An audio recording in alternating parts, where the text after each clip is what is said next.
ফিলিস্তিন সম্পর্কে নবীজির ভবিষ্যৎবাণী আবারও প্রমাণিত হল।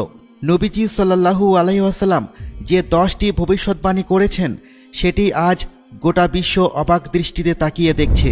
কি সেই 10টি বিস্ময়কর ভবিষ্যৎবাণী? রাসূল সাল্লাল্লাহু আলাইহি ওয়াসাল্লাম ফিলিস্তিনের দিকে কিসের আলোক রশ্মি দেখেছিলেন? এই শাম দেশেই হাসরের ময়দান অনুষ্ঠিত হবে, সবাইকে এখানেই একত্রিত করা হবে। আল্লাহর ফেরেশতারা ফিলিস্তিনের উপর কেন ডানা বিছিয়ে রেখেছেন? প্রিয় বন্ধুরা, আরও কিছু বিস্ময়কর ভবিষ্যৎবাণী জানতে ভিডিওর শেষ পর্যন্ত আমাদের সাথেই থাকুন। মুসলিম উম্মার কাছে পবিত্র নগরী মক্কা এবং মদিনার পরে তৃতীয় পবিত্র ও ভালোবাসার স্থান শাম দেশ। কেননা রাসূল সাল্লাল্লাহু আলাইহি ওয়াসাল্লামের অনেক তাৎপর্যপূর্ণ ভবিষ্যৎবাণী রয়েছে শাম দেশকে কেন্দ্র করে। কুরআন সুন্নায় বর্ণিত তৎকালীন সময়ে শাম দেশ বলতে বর্তমান সময়ের সিরিয়া, জর্ডান, লেবানন ও ঐতিহাসিক ফিলিস্তিন ভূখণ্ডকে বোঝানো হতো।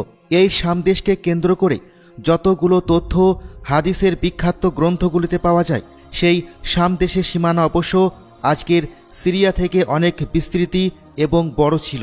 কুরআন সুন্নায় বর্ণিত সিরিয়া, জর্ডান, লেবানন ও ঐতিহাসিক ফিলিস্তিন ভূখণ্ডের সমন্বয়ে ছিল বিশ্বনবীর সময়ের শাম দেশ। অবশ্য সে সময়ের শাম দেশ সবচেয়ে বড় অংশ বর্তমান সময়ের সিরিয়া হওয়ার কারণেই সিরিয়াকে শাম দেশ বলা হয়। যুগে যুগে আল্লাহ তাআলার পক্ষ থেকে যত নবী রাসূল সারা দুনিয়ায় এসেছিলেন, অধিকাংশ নবী রাসূলই এসেছেন এই শাম দেশে। আবার এই শাম দেশ বা অঞ্চলই হবে কিয়ামতের ময়দান। কিয়ামতের দিন সব মানুষ এখানেই সমবেত হতে থাকবেন।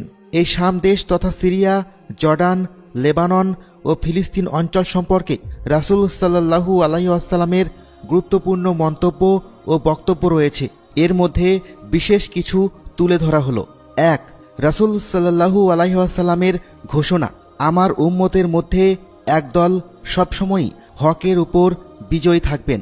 হাদিসে এসেছে, হযরত মুগিরা ইবনে সোবা রাদিয়াল্লাহু তাআলা আনহু বর্ণনা করেন, রাসূল সাল্লাল্লাহু আলাইহি ওয়াসাল্লাম বলেছেন, কিয়ামত আসা পর্যন্ত আমার উম্মতের একদল সবসময়ই সত্যের উপর বিজয়ী থাকবে, আর তারা হলেন বিজয়ী। বুখারী হাদিস। অন্য বর্ণনায় এসেছে, এই উম্মতের কার্যকলাপ কিয়ামত অবধি কিংবা বলেছিলেন মহান আল্লাহ তাআলার হুকুম আসা পর্যন্ত সুপ্রতিষ্ঠিত থাকবে। অর্থাৎ আমার উম্মতের মধ্যে একদল বা বিশেষ শ্রেণীর লোক থাকবে যারা সত্যের পথে লড়াই করতে থাকবে, তাদের সঙ্গে আল্লাহর সাহায্য থাকবে, আর তারা সত্যের পক্ষে সংগ্রামকে কিয়ামত না আসা পর্যন্ত অব্যাহত রাখবে। এই সংগ্রামী মানুষকে যারা ক্ষতি করতে চায়, কেউ তাদের কোনো ক্ষতিও করতে পারবে না।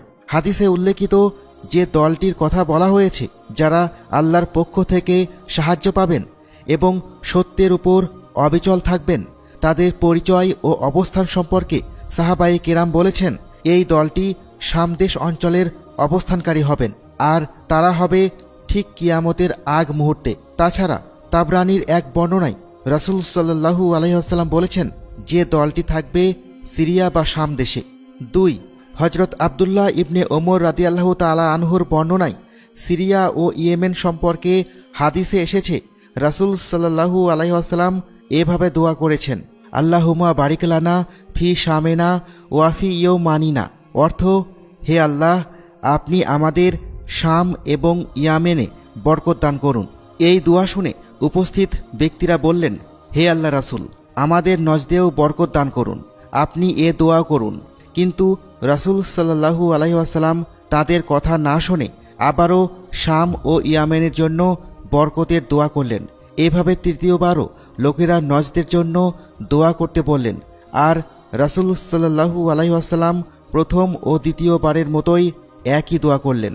তারপর রাসূল সাল্লাল্লাহু আলাইহি ওয়াসাল্লাম বললেন, নজদ সেই স্থানে তো ফিতনা ফ্যাসাদ হবে, সেখানে তো হত্যা মারামারি হবে, খুনোখুনি হবে, সেখানে ভূমিকম্প দেখা দেবে এবং সেখান থেকে শয়তানের আবির্ভাব হবে।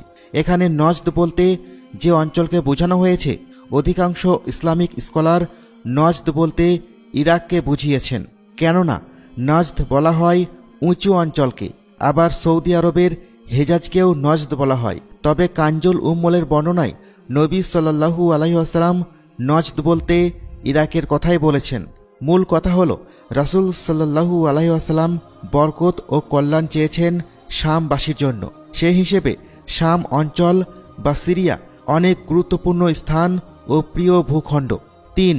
হযরত আবদুল্লাহ ইবনে হাওয়ালা রাদিয়াল্লাহু আনহু বর্ণনা করেন, রাসূল সাল্লাল্লাহু আলাইহি ওয়াসাল্লাম আমাকে বলেছেন, যখন তুমি দেখবে খেলাফত কোনো পবিত্র ভূমিতে অবতরণ করেছে বা প্রতিষ্ঠিত হয়েছে, তখন তুমি মনে করবে যে কিয়ামত খুব সন্নিকটে এসে গেছে।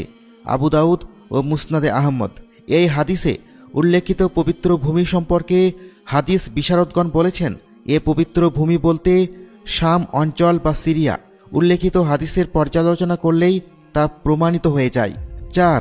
রাসূল সাল্লাল্লাহু আলাইহি ওয়াসাল্লাম সিরিয়াকে মুসলিম বিশ্বের হৃৎপিণ্ড হিসেবে অভিহিত করেছেন বা মন্তব্য করেছেন। অর্থাৎ শামের লোকেরা যখন খারাপ হয়ে যাবে, মন্দ এবং খারাপ দিক যখন সিরিয়া বা শামের লোকেদেরকে আক্রমণ করবে বা খারাপে পরিণত হবে, তখন তোমরা ধরে নেবে যে পৃথিবীর কোনো অঞ্চল বা ভূখণ্ডে মুসলমানদের মধ্যে আর কোনো কল্যাণ অবশিষ্ট নেই। অর্থাৎ হৃৎপিণ্ডের মতো সিরিয়া বা শাম অঞ্চলের মানুষের মধ্যে যখন পচন ধরবে, তখন পুরো দেহ তথা গোটা মুসলিম বিশ্বের পচন ধরে গেছে বলে মেনে নিতে হবে। এ হাদিসেও সিরিয়া বা শাম দেশকে অত্যন্ত গুরুত্বপূর্ণ হিসেবে তুলে ধরা হয়েছে। ৫. আবু হুরায়রা রাদিয়াল্লাহু আনহু বর্ণনা করেন, রাসূল সাল্লাল্লাহু আলাইহি ওয়াসাল্লাম বলেছেন, একটা সময় আসবে যখন গোটা বিশ্বে বড় বড় যুদ্ধ দেখা দেবে। তখন নও-মুসলিমদের একটি দল আল্লাহর পক্ষ হতে সত্যের পক্ষে আল্লাহর দ্বীনের জন্য সংগ্রাম করতে থাকবে। ওই সময় আধুনিক যত অস্ত্রশস্ত্র থাকবে তা নিয়েই তারা সজ্জিত থাকবে আর সত্যের পক্ষে লড়াই করতে থাকবে। ইবনে মাজা। সুতরাং চরম সংকটময় পরিস্থিতিতে আল্লাহ তাআলার বিশেষ সাহায্য ও অনুগ্রহ পাওয়ার কথা ঘোষিত হয়েছে, আর তা আসবে সিরিয়া নামক দেশের দামেস্ক শহরে। ৬. হযরত নওয়াস ইবনে সামান রাদিয়াল্লাহু আনহু বর্ণনা করেন, রাসূল সাল্লাল্লাহু আলাইহি ওয়াসাল্লাম একবার দাজ্জাল প্রসঙ্গে দীর্ঘ ও বিশদ আলোচনা করেছেন। এক পর্যায়ে তিনি বললেন, কিয়ামতের আগে হযরত ঈসা আলাইহিস সালাম যে আসমান থেকে পৃথিবীতে অবতরণ করবেন, তিনি যে স্থানে অবতরণ করবেন মূলত সিরিয়ার দামেস্ক শহরে পূর্ব অঞ্চলে উঁচু এবং সাদা মিনারে তিনি অবতরণ করে দুনিয়াতে আসবেন এবং সারা দুনিয়ায় তাণ্ডব চালানো দাজ্জালের বিরুদ্ধে তিনি লড়াই করবেন। আর সিরিয়ার লুদ নামক স্থানে তিনি দাজ্জালকে হত্যা করবেন। একজন মুসলিমের কাছে শাম অঞ্চল যে তাৎপর্যপূর্ণ তা পরিষ্কারভাবে এ হাদিসের মাধ্যমে সুস্পষ্ট। ৭. রাসূল সাল্লাল্লাহু আলাইহি ওয়াসাল্লাম এরশাদ করেছেন, কিয়ামতের আগে ইয়েমেনের হাজারমাউত নামক শহরে আগুনের তাপ দেখা দেবে, আগ্নেয়গিরি দেখা দেবে, আর সে আগুন মানুষকে ধাওয়া করতে থাকবে। কিয়ামতের আগ মুহূর্তে সেই পরিস্থিতি আসলে করণীয় কি হবে সে সম্পর্কে রাসূল সাল্লাল্লাহু আলাইহি ওয়াসাল্লামকে সাহাবায়ে কেরাম দিক নির্দেশনা চেয়ে জিজ্ঞাসা করলে তিনি বলেন, তোমরা শাম দেশ তথা সিরিয়ায় গিয়ে আশ্রয় নিবে। হাদিসের অন্য বর্ণনায় বিশ্বনবী সাল্লাল্লাহু আলাইহি ওয়াসাল্লাম বলেন, যখন ৩ স্থানে অর্থাৎ সিরিয়া, ইয়েমেন এবং ইরাক স্থানে একসঙ্গে যুদ্ধ চলবে, তখন এক সাহাবী জানতে চাইলেন, হে আল্লাহর রাসূল, আমাকে কোন পক্ষের হয়ে লড়াই করার নির্দেশ করবেন? তখন আল্লাহর রাসূল সাল্লাল্লাহু আলাইহি ওয়াসাল্লাম বলেছেন, তুমি শামের হয়ে তথা সিরিয়ার হয়ে লড়াই করবে। যদি শামের পক্ষে লড়াই করার সামর্থ্য না থাকবে তবে ইয়েমেনের পক্ষে লড়াই করবে। এই হাদিস থেকে সুস্পষ্ট যে শামের গুরুত্ব অনেক বেশি। ৮.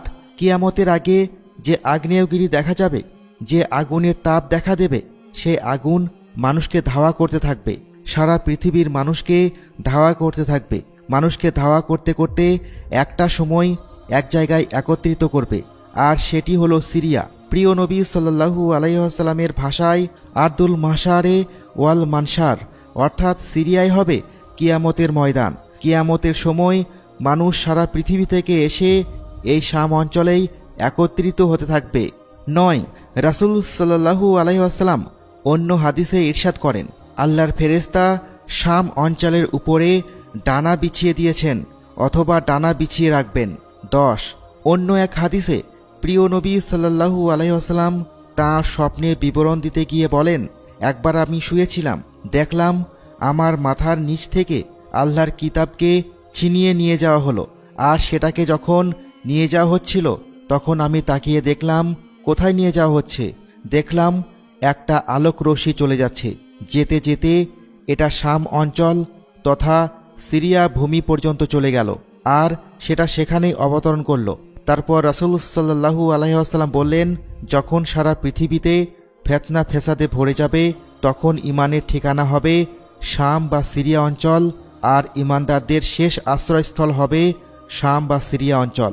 উল্লেখিত হাদিস থেকে একটি বিষয় সুস্পষ্ট যে কিয়ামতের আগ মুহূর্তে পবিত্র নগরী মক্কা মদিনা থেকেও ঘটনাবহুল স্থানে পরিণত হবে শাম দেশ তথা কুরআন সুন্নাহর পরিভাষায় সিরিয়া, জর্ডান, লেবানন ও ফিলিস্তিন অঞ্চল।